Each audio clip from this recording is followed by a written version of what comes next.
ਜਦੋਂ ਤੁਹਾਡੀ ਵਾਰੀ ਸਭ ਤੋਂ ਆਖਿਰ 'ਚ ਆਏ ਤੇ ਉਹਦਾ ਇੱਕ ਨੁਕਸਾਨ ਤੇ ਹੁੰਦਾ ਕਿ ਬਹੁਤ ਸਾਰੀਆਂ ਗੱਲਾਂ ਜਿਹੜੀਆਂ ਤੁਸੀਂ ਕਰਨਾ ਚਾਹੁੰਦੇ ਹੋ ਲੋਕ ਪਹਿਲੇ ਕਰ ਚੁੱਕੇ ਹੁੰਦੇ ਨੇ, ਪਰ ਫਾਇਦਾ ਵੀ ਹੁੰਦਾ ਤੁਹਾਨੂੰ ਘੱਟ ਬੋਲਦਾ ਪਿਆ। ਮਨਜ਼ੂਰ ਡਾਕਟਰ ਸਾਹਿਬ ਨੇ ਜ਼ੁਬੈਰ ਨੂੰ ਮੇਰੇ ਹਵਾਲੇ ਨਾਲ ਜਿਹੜਾ ਦੱਸਿਆ ਹੋਇਆ ਕਿ ਮੈਂ ਉਹਨਾਂ ਦਾ ਦੋਸਤ ਹਾਂ। ਯਕੀਨਨ ਮੈਂ ਡਾਕਟਰ ਸਾਹਿਬ ਦਾ ਦੋਸਤ ਜ਼ਰੂਰ ਹਾਂ, ਲੇਕਿਨ ਇੱਕ ਗੱਲ ਡਾਕਟਰ ਸਾਹਿਬ ਨੇ ਸਾਰੀ ਦੁਨੀਆ ਨੂੰ ਲੁਕਾ ਕੇ ਰੱਖੀ ਹੈ, ਜ਼ੁਬੈਰ ਕੋਲੋਂ ਵੀ ਲੁਕਾ ਕੇ ਰੱਖੀ। ਕਿਤਾਬ ਵਿੱਚ ਛੋਟਾ ਜਿਹਾ ਕਿਸੇ ਹਵਾਲੇ ਦੇ ਨਾਲ, ਕਿਸੇ ਦੋਸਤ ਦੂਸਰੇ ਦੇ ਹਵਾਲੇ ਦੇ ਨਾਲ ਇਹਨਾਂ ਨੇ ਮੇਰਾ ਜ਼ਿਕਰ ਵੀ ਕੀਤਾ, ਲੇਕਿਨ ਕਿਤਾਬ ਵਿੱਚ ਵੀ ਉਸ ਹਵਾਲੇ ਨੂੰ ਡਾਕਟਰ ਸਾਹਿਬ ਨੇ ਲੁਕਾ ਕੇ ਰੱਖਿਆ ਹੈ ਕਿ ਮੈਂ ਇਸੇ ਸੋਚੇ ਪਿਆ ਰਿਹਾ ਕਿ ਡਾਕਟਰ ਨੇ ਜਿਹੜਾ ਮੇਰਾ ਇਹਦਾ ਅਸਲੀ ਰਿਸ਼ਤਾ ਮੈਂ ਉਹਨੂੰ ਕਿਉਂ ਲੁਕਾ ਕੇ ਰੱਖਿਆ। ਇੱਕ ਉਸਤਾਦ ਕਿਸੇ ਮਹਿਫਲ ਵਿੱਚ ਮੌਜੂਦ ਸਨ, ਇੱਕ ਦੂਸਰੇ ਸਾਹਿਬ ਵੀ ਮੌਜੂਦ ਸਨ ਜਿਹੜੇ ਕਿ ਦੁਨਿਆਵੀ ਤੌਰ ਤੇ ਕਿਸੇ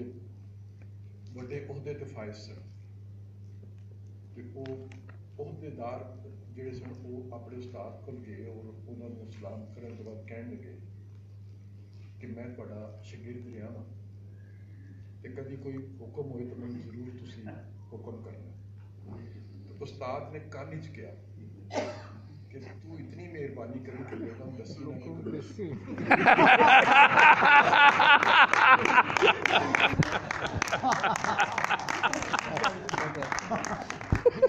ਨਾ ਇਹ ਗੱਲ ਤੁਹਾਡੇ ਕੋਲੋਂ ਲੁਕਾ ਕੇ ਉੱਥੋਂ ਮੈਨੂੰ ਆਪਣੀ ਔਕਾਤ ਦਾ ਪਤਾ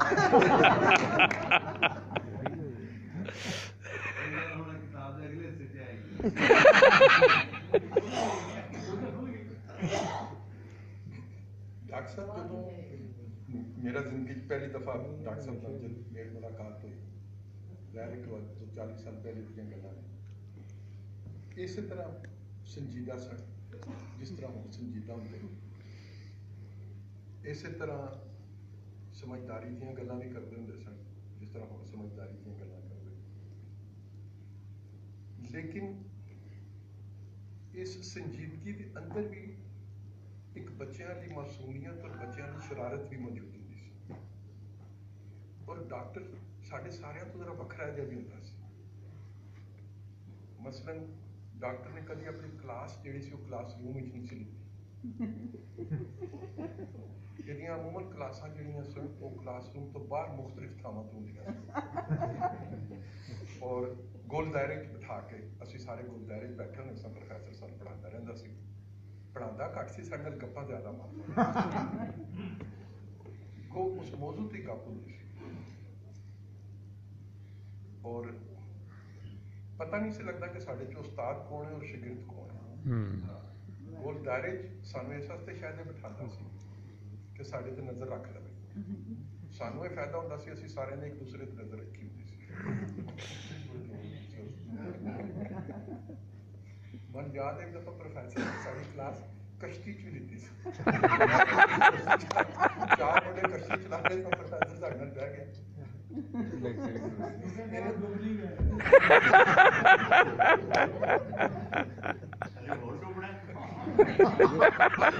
ਅਗਰ ਤੈਨੂੰ ਤੈਰਨਾ ਕਰਨੇ ਨੇ ਜਿਹੜਾ ਸਾਡੇ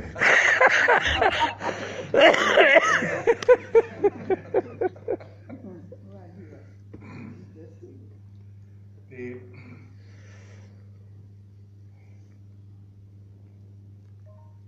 ਡਾਕਟਰ ਸਾਹਿਬ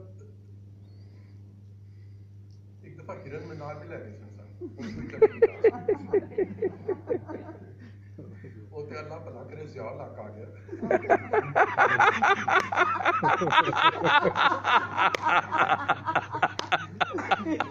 ਜਿਵੇਂ ਕੱਢ ਦਿੱਤਾ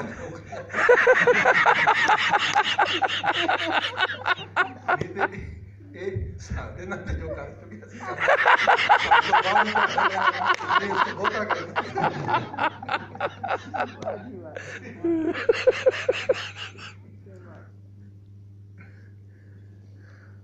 ਜਿਸ तरह मेरे तो पहले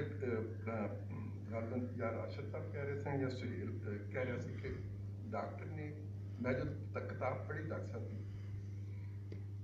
मन महसूस होया जिस तरह डॉक्टर साहब ने एक डायरी लिखी, अपना रोजनामचा लिखा किताब की शक्ल जिदे जिन्होंने अपने तरतीब के नाल बचपन के वाकयात भी लिखे, फिर अपने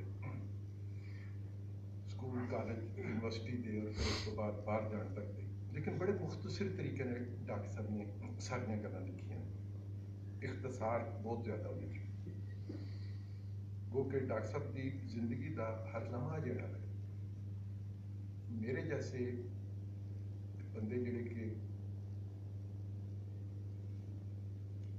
बहुत घट चीज़ों जानते हैं और उन्होंने सारा इलम जिहड़ा है वो सियाणे लोगों की सुनी हुई गुफ्तगू तो मुश्तमिल होता है। मैं अपना इतराफ़ करना, मैं डॉक्टर दियां जिहड़ियां रात रात पर तकरीरां और गल्लां सुनियां ने और बहसां सुनियां ने, उन्होंने उस किताब विच लभदा रहा,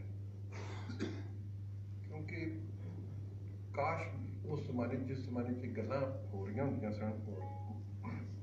डॉक्टर की गुफ्तगू होंदी सी, मेरे जिहड़े डॉक्टर के और साडे साझे दोस्त होंदे सन उन्हां वो किसी तरीके नाल उदों रिकॉर्ड कर लिता जाता उन्होंने सब और फिर उसनूं तहरीर की शक्ल किताब की शक्ल लिया जाता, तो वो भी एक वड्डा खजाना है जिहदे तो असी महरूम हो। और अगर डॉक्टर की याददाश्त चूंकि बहुत अच्छी है और डॉक्टर को वो सारिया चीज़ां याद होंगी, डॉक्टर अगर हुण भी कोशिश करे तो उन्होंने गल्लां तफसील नाल लिख दे, वो बहुत सारे मोबाइल से और बहुत सारिया गुफ्तगू जी अज का भी मौजूद रही उन्होंने जवाब सामने मिल जाता है। बुनियादी तौर पर डॉक्टर साहब ने जी अपनी किताब की गल की जिहदे तो मेरे तो पहले बड़े अच्छे तरीके नाल गुफ्तगू हुई और प्रोफैसर साहब जो तशरीफ लियाणगे तो यकीनन वो भी जरूर उस गल पर रोशनी पाएंगे। मनु ਉਹਦੇ ਚੋਂ कुछ सवाल ਜਿਹੜੇ ਨੇ ਉਹ नज़र आते हैं ਜਿਹੜੇ मैं समझना भी चाहना और पूछना भी चाहना कि साडा ਜਿਹੜਾ फिक्री इरतकाब है ਉਹਦਾ तसलसल ਜਿਹੜਾ वे क्या वो ਜਿਹੜੇ ਸਾਡੇ ਤੇ यलगार ਹੁੰਦੇ सन और बार बार ਹੁੰਦੇ सन और हर यलगार के नाल साडा फिक्री इरतकाब जिहड़ा वे उहदा तसलसल भी टुटदा है और हर आने वाला हमला आवर जिहड़ा वे वो अपने नाल अपनी सोच और अपनी फिक्र को साडे खिते छोड़ के चला गया, जिहड़ा बदकिस्मती नाल बड़े सरीर का वो हिस्सा ज़्यादा सी जिहदे असी हाँ और जिहदे पंजाब का जगराफिया शायद दुनिया के दूसरे मुल्कों जिहड़े यलगार होंदे रहे या जगराफिए जिहड़े साडे दूसरे ने उन्हां खित्तियां जिहड़े यलगार बाहर घूमते रहे, दुनिया की तारीख सारी इसी तरह ही उन्होंने फिक्री इरतकाब उस तरह मुतासर नहीं कर सके। इहदी की वजह से कि क्या साडी फिक्र जिहड़ी सी जिहदा तलक साडी धरती दे नाल सी ਉਹਦੇ ਚ कोई कमी सी, ਉਹਦੇ ਚ कोई कसर रह गई सी कि जिहदी वजह नाल बाहर तो आने वाला हमला आवर जिहड़ा वो अपनी फिक्र को भी साडे ते हावी करना चला गया और साडी फिक्र को इस हद तक असी हुण अगर देखिए तो मसलन साडे नां तक तब्दील होंदे रहे। अज तो 40 साल 50 साल पहले भी अगर असीं देखिए तो साडे ज़्यादा पर्शियन नाम तो मिलते हैं सन, उस तो पहले नाम होर तरह के मिलते सन और हुण अगर असीं देखिए तो साडे कोई नाम जिहड़े ने वो होर तरह के, चलो मैं उहदा हवाला नहीं देता, लेकिन नामां दी तब्दीली आती रही ते ये जिहड़ी पंजाब ते यलगार हुई उन्हें साडे फिक्री इरतकाब को किस तरह मुतासर किया, एक सवाल। और दूसरा जिहड़ा साडा तरक्की का अमल है, मादी तरक्की का साढ़े मोड ऑफ प्रोडक्शन तब्दीली भी आती है और साढ़े इस्तेमाल जिहड़ियां चीज़ां ने उन्हें भी तब्दीली आती। असी अपना चलो मझ की जगह ट्रैक्टर आ गया अगर और घोड़ी की जगह साढ़े को मोटरसाइकिल आ गई या घर टैलीविजन आ गए, मोबाइल फोन आ गए। तो ये क्या जिहड़ियां मादी तौर पर साड़ी तरक्की हुई है उन्हें साड़ी फिक्र च कोई तब्दीली लियांदी या नहीं लियांदी, या फिक्री लिहाज नाल असी अज भी उत्थे खड़े हैं जिथे कि इन्हां चीज़ां के वजूद विच आने तो पहले दे खड़े सी। ये दो सवाल जिहड़े ने मेरे ज़हन च उठते हैं और मैं यकीन है कि प्रोफैसर अपनी अगली किताब जो लिखेगा तो इन्हां सवालों के उत्ते भी जरूर रोशनी पाएगा, ताकि मेरे या आदमी जिहड़ा कि खुद इलम की जस्तजू घट करता वे वो इहदियां गल्लां नाल जो कुछ पहले सीखिया सी कुछ थोड़ा जिहा होर सीख जाए। बहुत बहुत मेहरबानी।